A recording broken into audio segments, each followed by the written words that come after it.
Hi everybody, I'm Dr. Doug Patterson with Proactive Health, Cutting Edge Health Solutions. I want to welcome you to this short video. And my hope is that by the end, you'll have a great understanding of what could be the number one underlying cause of your current health condition. Now let me ask you this quick question. Are the foods you're eating making you sick?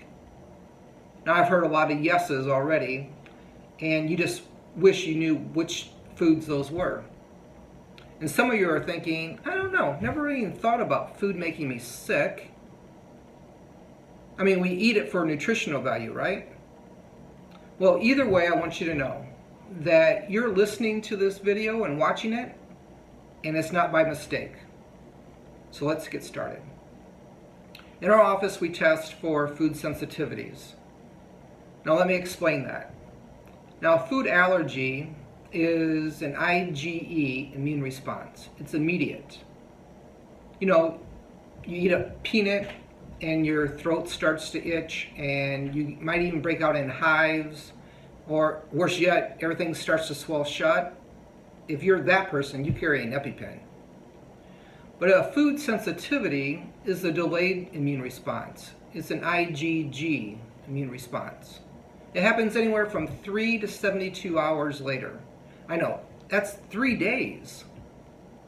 And it worsens the condition that you're in, and worse yet, they're really hard to detect unless you test.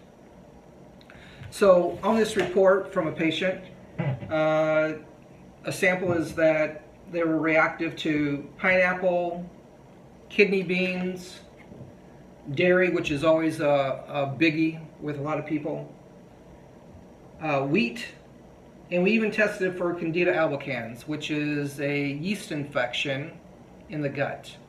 So this person will really have to watch the amount of carbs and sugar and tweak their diet a bit.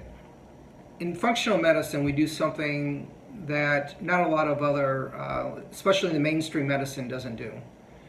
We respect a patient's biochemical individuality, which means we're not all the same. Therefore, not everyone is treated the same, even if you might have the same condition.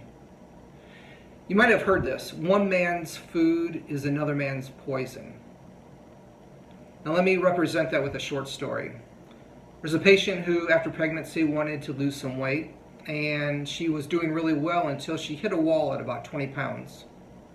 So, like most of us, she changed her diet, increased her water, and increased the amount of time she exercised.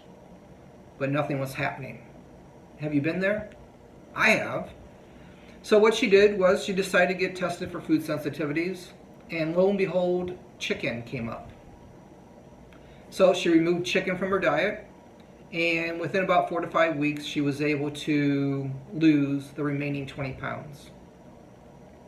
So here's some common symptoms or reactions if you eat something that you shouldn't have, that maybe you're sensitive to. Headaches, fatigue, acid reflux, weight loss resistance, arthritis, skin conditions, thyroid issues. So let me ask you, how do you react when you eat a food that you might be sensitive to? And the answer is inflammation. Chronic, low-grade, systemic inflammation. Now, research tells us that food sensitivities increase inflammation, and that inflammation is the number one underlying cause of cancer, heart disease, diabetes, and autoimmune issues. It's estimated that 50 million Americans suffer from an autoimmune condition. See, in our office, we test. We don't guess. It's an easy finger prick. 5 to 10 minutes. Results are back in a matter of 2 weeks. And we create a master food list for you of the foods that you can eat and can't eat. And if you need something more tailored to you specifically, you need more help, we can do that. So if you're suffering from weight loss resistance, migraines, skin issues, thyroid issues, you know, it's estimated that 20 million Americans have been diagnosed with low thyroid. And the worst thing is that 10 million go undiagnosed. Now, research tells us that 90% of low thyroid is something called Hashimoto's thyroiditis. It's an autoimmune condition. It's not even a thyroid issue. If you're tired of being reactive to your health condition, get proactive. Call the office at 574-271-1771. Set up a free consultation. That's right, I said free. We're taking away all the barriers. And if you don't even live in the South Bend, Indiana area, we can do the consultation over the phone if you want. And remember, the test is easy. And we can even send it to you so you can do it right in the privacy of your own home. So, give the office a call and do it today. Thanks for listening. I hope to hear from you soon.